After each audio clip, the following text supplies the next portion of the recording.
अस्सलाम वालेकुम दोस्तों, कैसे हैं आप सब लोग। उम्मीद है आप सब खैरियत से होंगे। कल मैंने intro of income tax start करवाया था, तो उसमें एक चीज़ मैंने पर्सन की डेफिनेशन बताई थी, उसमें एक इंडिविजुअल का नाम भी लिया था। अच्छा, जब भी आप इनकम टैक्स पढ़ते हैं तो आपके दिमाग में हमेशा एक चीज़ आनी चाहिए कि क्या मैं रेजिडेंट हूँ या नहीं हूँ रेजिडेंट।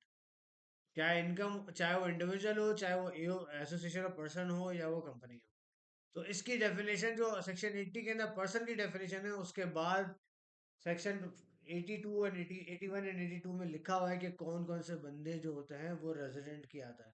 इसकी वजह क्या है रेजिडेंट नॉन रेजिडेंट को पढ़ने की? इसकी वजह ये है कि जो पाकिस्तान, जो रेजिडेंट होता है ना, उसकी वर्ल्ड इनकम टैक्स होती है। यानी कि वो उसकी फॉरेन सोर्स इनकम और उसकी पाकिस्तान सोर्स इनकम दोनों टैक्सेबल होती है। लेकिन अगर आप सिर्फ नॉन रेजिडेंट हैं, आप नॉन रेजिडेंट हैं, तो आपकी सिर्फ और सिर्फ पाकिस्तान सोर्स इनकम टैक्स होगी। फॉरेन, जो आपकी फॉरेन सोर्स इनकम होगी वो टैक्स नहीं होगी, क्योंकि आप वहाँ ऑलरेडी टैक्स दे चुके होंगे। ठीक है ना?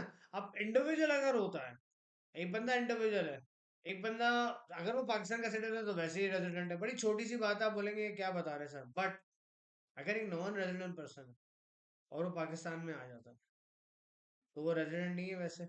बट उसने अगर 182 days in a tax year, 182 days और मोर वो पाकिस्तान में स्टे कर गया, तो उसकी फॉरेन सोर्स, वो रेजिडेंट की डेफिनेशन में आ जाएगा। उसकी पाक सोर्स इनकम, उसकी फॉरेन सोर्स इनकम दोनों टैक्स होगी।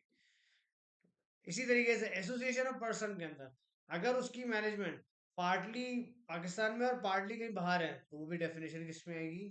रेजिडेंट की डेफिनेशन में आएगी।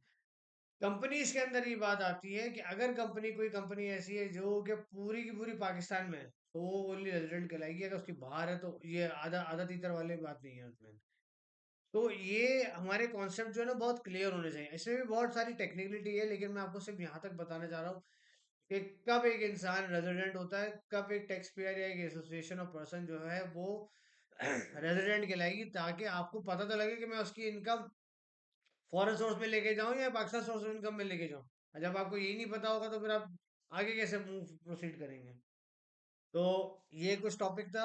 इंशाल्लाह कल मैं छोटी वीडियो इसलिए बना रहा हूँ ताकि मैं स्पीड नहीं कर रहा, मैं स्लो स्लो लेके चल रहा हूँ आपको, from the scratch till start. ये जो मैंने चीज पढ़ाई है इसमें कुछ एग्जेम्पशंस हैं, जो मैंने हमेशा बोली है कि एग्जेम्पशन शुरू होती है सेक्शन 41 से लेके 55 तक। यहाँ पे एग्जेम्पशंस बताऊंगा कि इंडिविजुअल या सिटीजन ऑफ पाकिस्तान को क्या क्या एग्जेम्पशन प्रोवाइडेड होंगी फॉरेन सोर्स इनकम के ऊपर। तो अपना बहुत ज्यादा ख्याल रखिएगा। इंशाल्लाह कल की वीडियो में दोबारा मिलेंगे, इसी कॉन्सेप्ट को आगे लेते हुए चलेंगे।